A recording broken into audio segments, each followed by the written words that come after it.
Assalamualaikum warahmatullahi wabarakatuh. Baik, kali ini saya akan melaksanakan tugas ekonometrika pertemuan 6 seperti biasa. Kali ini saya akan membahas tentang uji asumsi klasiknya. Saya akan menggunakan konsep 5W1H. Nah, yang pertama adalah what? Apa sih uji asumsi klasik itu? Jadi uji asumsi klasik adalah serangkaian pengujian statistik yang dilakukan pada model regresi linear berganda berbasis ordinary least square (OLS). Nah, tujuannya adalah untuk memastikan bahwa model valid, memenuhi persyaratan statistik, serta menghasilkan estimasi yang akurat, tidak bias dan konsisten.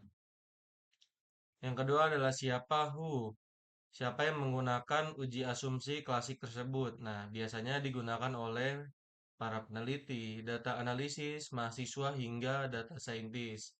Dan yang ketiga, kapan? Kapan uji asumsi klasik digunakan? Nah, uji asumsi klasik digunakan ketika menggunakan model regresi linear berganda, yang dimana ada lebih dari satu variabel bebasnya. Jadi ada X1 sampai Xn. Nah, yang keempat adalah mengapa, why.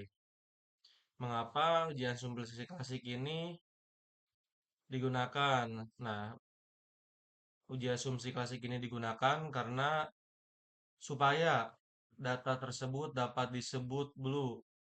Blue ini adalah syarat ya, maksudnya syarat umum data tersebut baik digunakan ya. Singkatan adalah Base Linear Unbiased Estimator.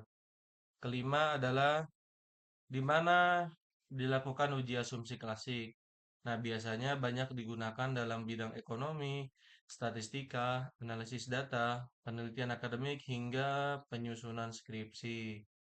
Cuman paling umum untuk mahasiswa ya ini ya, penyusunan skripsi. Dan yang keenam adalah bagaimana uji asumsi klasik ini dilakukan. Nah, sebenarnya cukup sederhana. Kita ada beberapa software yang bisa kita gunakan ya. Ada seperti eViews, SPSS, RStudio, Stata, dan masih banyak lagi. Tapi di sini kami hanya menggunakan eViews dan juga RStudio. Nah, di sini ada beberapa tahapan uji asumsi klasik. Saya akan jelaskan terlebih dahulu sebelum praktek ke softwarenya. Yang pertama adalah uji multikolinearitas. Nah, di sini tujuan uji multikolinearitas adalah untuk menguji apakah terdapat hubungan antara variabel bebas. Jadi contoh ada variabel X1 dan X2. Ternyata X2 itu ada hubungannya sama X1. Nah, jadi kita bisa menggunakan uji multikolinearitas. Alat yang digunakan itu adalah inflation factor atau singkatannya VIF. Nah, di sini kriterianya adalah ketika nilai VIF itu kurang atau sama dengan 10, maka data tersebut aman. Tapi jika nilai VIF-nya itu lebih dari 10, berarti ada indikasi multikolinearitas. Nah, mungkin ada X1 yang berpengaruh terhadap X2 atau sebaliknya ya. Terus yang kedua adalah uji heterokedastisitas. Nah, tujuan uji heterokedastisitas adalah untuk melihat apakah ada residual yang bersifat homogen atau seragam atau heterogen sama aja. Ya, residual yang homogen menandakan model lebih baik. Residual ini bisa kita sebut juga sebagai error. Nah, alat yang digunakan adalah y-test, Bayes-Pagan test. Nah, dan kriteria di sini adalah kita bisa lihat dari p-value-nya. Kalau p-value-nya lebih besar daripada 5%, maka aman. Tapi jika p-value-nya kurang dari 5%, artinya tidak aman. Dan yang ketiga adalah uji autokorelasi. Tujuan uji autokorelasi adalah menguji apakah terdapat korelasi antara kesalahan residual pada periode waktu sekarang dengan periode sebelumnya. Khususnya ini untuk data runtut waktu atau time series. Nah, alatnya bisa digunakan Durbin Watson DW. Nah, kriterianya adalah ketika DW-nya ada 2, maka aman. Tapi kalau misalkan lebih ada autocorrect negatif dan kalau misalkan kurang maka itu jadinya positif. Nah, yang terakhir adalah uji normalitas. Tujuan uji normalitas adalah untuk memastikan residual berdistribusi normal. Nah, alatnya di sini ada histogram berbentuk lonceng, bell shape, atau uji statistik normalitas. Kriterianya adalah di sini lihat p-value-nya, kalau p-value-nya lebih dari 5% maka aman, tapi kalau kurang dari 5% itu tidak aman. Baik, selanjutnya kita akan praktek langsung menggunakan software yang sudah tersedia. Pertama-tama saya akan menggunakan eViews. Baik, selanjutnya saya akan menjelaskan pengaplikasiannya menggunakan eViews ya. Di sini bisa kita buka eViews-nya. Nah, oke, eViews-nya sudah ada di sini ya. Kita pencet create a new file, work file. Nah, di sini seperti biasa ya, regresi linear berganda dimulai dari 2016 bulan, ini kan 12, 11, 10, 9 ya, 2016 bulan 9, 2016 M9. Nah, salah. Nah, sampai 2021 M12, sampai 2021 M12. Oke. Di sini kita pilihnya monthly ya.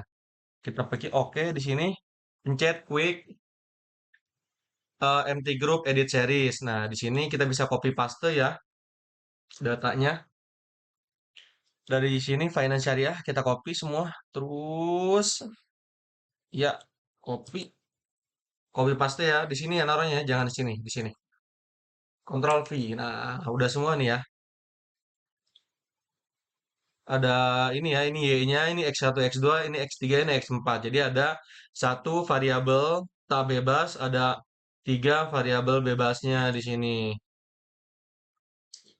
Oke, kita pencet quick. Enggak. Kita pencet di sini, ini diperkecil saja ya.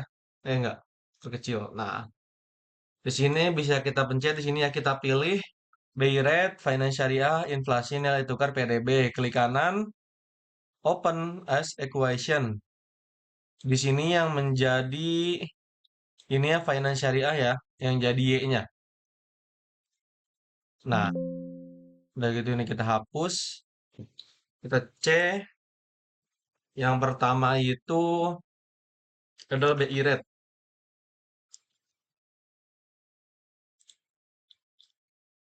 Spasi, kita di sini inflasi,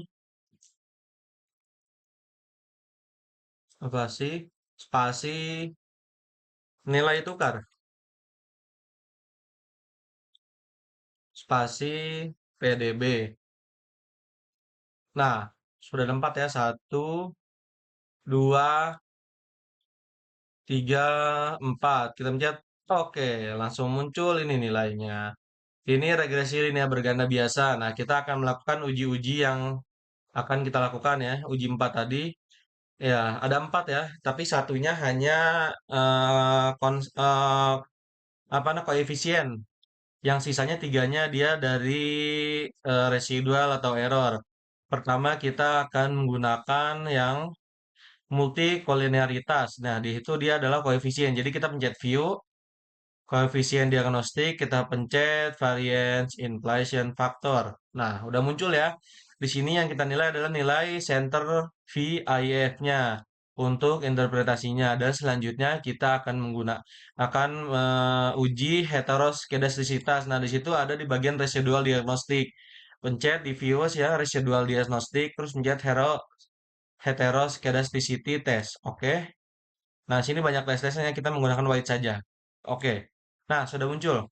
Di sini yang kita lihat adalah bagian probabilitasnya. Ini untuk interpretasinya. Selanjutnya yang ketiga adalah uji autokorelasi.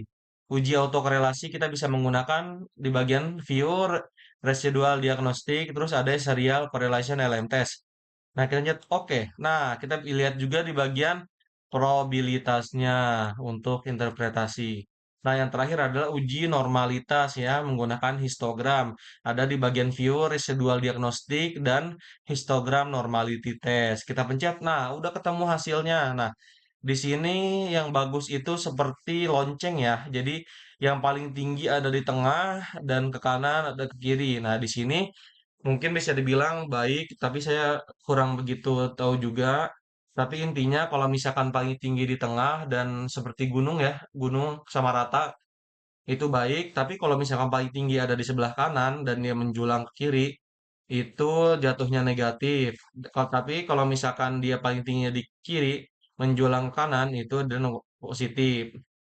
Paling baik itu adalah yang menjulang paling tinggi itu di tengah, seperti lonceng.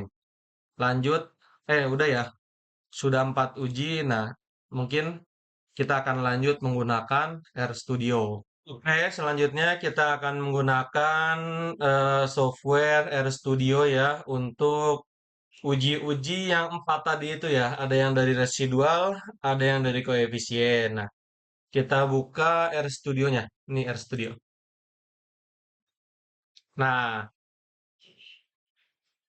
kalau sudah, ini saya silang-silang dulu ya. Ini bekas tugas kemarin. Nah, udah kosong. Pertama-tama kita install ya. Bagi yang belum install, di sini kita pilih LM Test. Nah, di sini install ya. LM Test install. Nah, sudah diinstal. Selanjutnya adalah CAR. Nah, ini install juga. Install. Nah, lagi install ya, lagi di extract.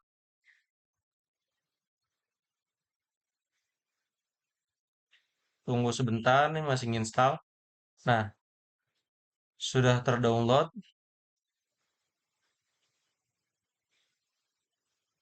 Nah, sudah beres ya. Di sini kita import datanya ya. Di sini import dataset dari from Excel ya. Karena tadi datanya dari Excel, kita browse. Ini tadi kita siapkan datanya. Di sini ada data praktikum 6. Open. Oke, di sini kita ganti aja namanya jadi data praktikum 6 ya, yang simple ya. Kita klik import. Nah, sudah. Nah, sudah masuk semua di sini datanya. Selanjutnya, kita akan melakukan regresi linear berganda terlebih dahulu ya. Seperti biasa kita mencet di sini nih tanda plus hijau new file R script. Nah, di sini kita menggunakan prompt ini aja. UJ asum AK aja deh, UK aja ya, uji asumsi klasik ya. UK, uji asumsi klasik, spasi, tanda ini, mana, ini, nah, spasi lagi, LM, LM kecil, LM, kurung, nah, di kurungnya ini, kita pencet, di sini yang jadi Y-nya adalah tadi, finance syariah ya, finance syariah, underscore syariah. Nah, terus bendera, lambang bendera. Di sini sisanya X1, X2 sampai X3 ya. Inflasi. Ketik inflasi. Terus BI rate ditambah ya. Cah, BI underscore rate. Sesuaiin ya, jangan beda besar kecilnya hurufnya. Nah, tambah PDB tambah nilai underscore tukar.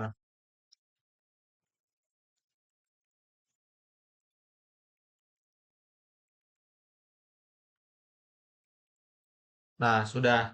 Di sini koma, spasi, nama datanya. Tadi kita data praktikum 6. Nah, spasi, summary. Di sini U, A, K. Nah, di sini kita run dulu ya. Yang satunya run. Sudah kebaca. Yang kedua kita run summary-nya ini. Iya. Oh run ya lupa. Run. Sah. Sudah muncul regresi linear berganda seperti biasa ya di sini. Yang Y-nya adalah Y-nya adalah finance syariah dan X1 inflasi, X2 BI rate, X3 BYDB, X4 nilai tukar. Nah, selanjutnya kita akan apa from yang ada sini. Saya sudah buatkan. Sini. Pertama kita akan menggunakan uji normalitas ya. Promnya di sini adalah Sapiro test. Nah, kita copy dulu. Copy. Sebelum itu kita aktifin dulu di sini ya. Ada LM test checklist, terus car kita checklist juga, terus mas kita checklist. Nah, sudah. Selanjutnya kita pertama itu ada uji normalitas, duduk. Maaf ada kesalahan teknis. Nah, sini uji normalitas. Nah, ROM-nya ini ya. Nah, Sapiro test nama modelnya tadi di sini UAK. UA. Ah, bisa kita langsung run. Iya. Nah, di sini udah muncul ya p-value-nya karena apa namanya uji normalitas dilihat dari p-value-nya juga. Kalau misalkan kurang dari 5% itu baik, lebih dari 5% itu tidak aman ya. Di sini kurang dari 5% ya, jadi bisa dibilang baik. Selanjutnya adalah uji autokorelasi. U, uji uji autokorelasi. Nah, ROM-nya ini ya, DWT Dorbin ya, di sini Dorbin apa ya, lupa saya W-nya. Nah, ntar juga muncul kok. Nah, pas tuh. DWT di sini nama modelnya UAK. Oke, di sini kita langsung run saja. Langsung ada. Nah, Durbin Watson DB itu. Durbin Watson test. Nah, di sini kan kriterianya yang autokorelasi. Kalau Durbin Watsonnya sama dengan 2 itu aman. Kalau misalkan dia lebih besar dari 2 itu autokorelasi negatif. Kalau kurang dari 2 itu positif. Nah, di sini Durbin Watsonnya kurang dari 2 ya. Jadi bisa dibilang ini apa? Bisa dibilang tadi apa kalau kurang dari 2, kalau kurang dari 2 itu positif. Tapi itu sebenarnya tidak baik. Yang baik itu adalah jika DW-nya 2. Selanjutnya kita akan uji heterokedastisitas ya.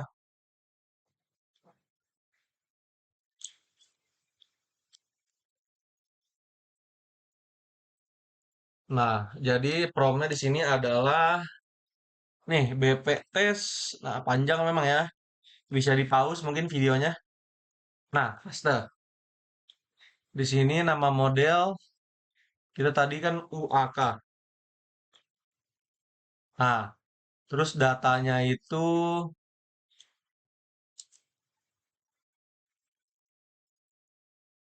nah data praktikum 6. Nah, terus tutup kurung. Kita bisa langsung run. Glep. Nah, langsung muncul uji di sini pakai Pagan test ya. Yang dilihat dari p-value-nya. Ini p-value. Karena di sini uji heteroskedastisitas, kita lihat dari p-value kalau misalkan lebih dari 5% itu aman, kalau kurang dari 5% tidak aman ya. Selanjutnya adalah uji multikolinearitas ya. Uji multikolinearitas ini dari koefisien dilihatnya. Cuman beda ya kalau di Evio sama di RStudio jadi sini nggak begitu kelihatan. Jadi lebih enak dilihat tuh di Evios. Aduh, ini kehapus. Tuh. Nah, jadi prompt di sini adalah VIF nama model ya sama ya. Jadi kita lihat emang nilai VIF ya. Sama kayak di Evius tadi. Paste, nama modelnya tadi kan namanya UAK. Sudah, kita langsung run saja. Plok, langsung muncul tuh. UAK. Nah, kita bisa lihat tuh nilai-nilainya. Sudah ya. Cukup sekian dari saya. Jika ada salah, mohon maaf. Assalamualaikum warahmatullahi wabarakatuh.